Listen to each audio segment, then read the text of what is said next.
ಶ್ರೀನಾಥ ಗೋವಿಂದ ಆನಂದಮೋ. ಚಿಕ್ಕಬಳ್ಳಾಪುರ ನಗರದ ಬಿಜೆಪಿ ಕಚೇರಿಗೆ ನೂತನ ಜಿಲ್ಲಾಧ್ಯಕ್ಷರನ್ನು ಬಿಜೆಪಿ ಮಹಿಳೆ ಕಾರ್ಯಕರ್ತರು ಆರತಿ ಬೆಳಗಿ ಸ್ವಾಗತ ಕೋರಿದರು. ನೂತನ ಜಿಲ್ಲಾಧ್ಯಕ್ಷ ರಾಮಚಂದ್ರ ಗೌಡ ಅವರಿಗೆ ಹಾರ ತುರಾಯಿಗಳು ಹಾಕಿ ಬಿಜೆಪಿ ಕಾರ್ಯಕರ್ತರು ಸಂಭ್ರಮಿಸಿದರು. ಇದೇ ವೇಳೆ ಬಿಜೆಪಿ ಕಚೇರಿಯ ಆವರಣದಲ್ಲಿ ರಾಮಚಂದ್ರ ಗೌಡ ಅವರು ಸುದ್ದಿಗೋಷ್ಠಿಯನ್ನು ನಡೆಸಿದರು.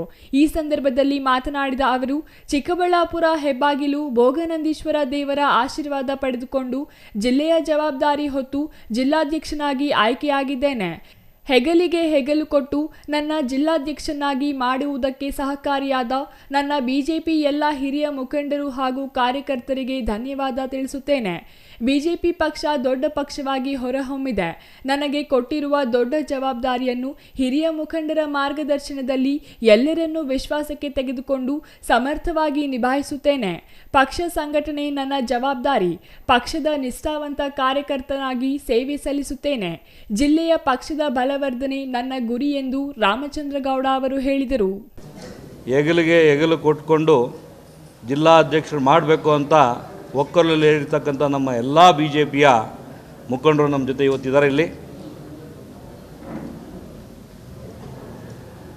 ಈ ಒಂದು ಕರ್ನಾಟಕದಲ್ಲಿ ಬಿ ಜೆ ಪಿಯ ಪಕ್ಷದ ಸಂಘಟನೆಯ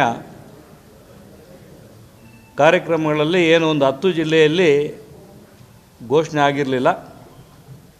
ನಮ್ಮ ಜಿಲ್ಲೆ ಘೋಷಣೆ ಆಗಿತ್ತು. ಘೋಷಣೆಯಲ್ಲಿ ಏನು ಸ್ವಲ್ಪ ಗೊಂದಲ ಇತ್ತು. ಅದಕ್ಕೆ ಎಲ್ಲ ಇವತ್ತು ನಮ್ಮ ರಾಜ್ಯ ನಾಯಕರು ಹಾಗೂ ನಮ್ಮ ಎಲ್ಲ ಒಂದು ಜಿಲ್ಲೆಯಲ್ಲಿರ್ತಕ್ಕಂಥ ಮುಖಂಡರು ಇವತ್ತು ಅದಕ್ಕೆ ಒಂದು ಉತ್ತರ ಕೊಟ್ಟು ಇವತ್ತು ನನ್ನ ಜಿಲ್ಲಾಧ್ಯಕ್ಷನಾಗಿ ಆಯ್ಕೆ ಮಾಡಿದರೆ ಅವರಿಗೆ ಧನ್ಯವಾದಗಳನ್ನು ಹೇಳ್ತೀನಿ.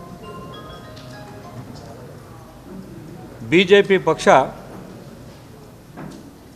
ಪ್ರಪಂಚದಲ್ಲೇ ದೊಡ್ಡ ಪಕ್ಷ ಆಗಿ ಇವತ್ತು ಬೆಳೆದಿದೆ.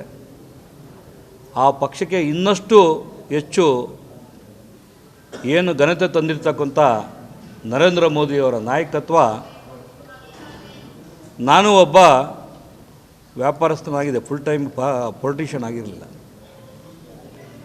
11 ವರ್ಷ ಪ್ರಧಾನಮಂತ್ರಿಗಳಾದಮೇಲೆ ದೇಶ ಅವರು ನಡೆಸ್ತಕ್ಕಂಥ ಒಂದು ರೀತಿ, ಬಿ ಜೆ ಪಿಯ ಪಕ್ಷ ಆಡಳಿತ, ಬಿ ಜೆ ಪಿಯ ಪಕ್ಷದಲ್ಲಿರ್ತಕ್ಕಂಥ ಎಲ್ಲ ನಾಯಕರ ಶಿಸ್ತು ನೋಡಾದ್ಮೇಲೆ ನಾವು ಕೂಡ ಜವಾಬ್ದಾರಿ ತಗೊಂಡು ನಮ್ಮಲ್ಲಿ ಕೋಲಾರ ಚಿಕ್ಕಬಳ್ಳಾಪುರ ಅವಿರ್ಭಾವ ಜಿಲ್ಲೆಯಲ್ಲಿ ನಾವು ಒಂದು ಏನಾದರೂ ನಮ್ಮ ಸಮಾಜಕ್ಕೆ, ನಮ್ಮ ಜನಕ್ಕೆ, ಜಿಲ್ಲೆಗೆ ಏನಾದರೂ ಒಂದು ಕೊಡುಗೆ ಕೊಡಬೇಕು, ಸೇವೆ ಮಾಡಬೇಕು ಅಂತ ಇವತ್ತು ಏನು ಶಿಡ್ಲಘಟ್ಟದಲ್ಲಿ ಕಳೆದ ಬಾರಿ ನಾನು MLA ಆಗಿ ಕಂಟೆಸ್ಟ್ ಮಾಡಿದ್ದೆ.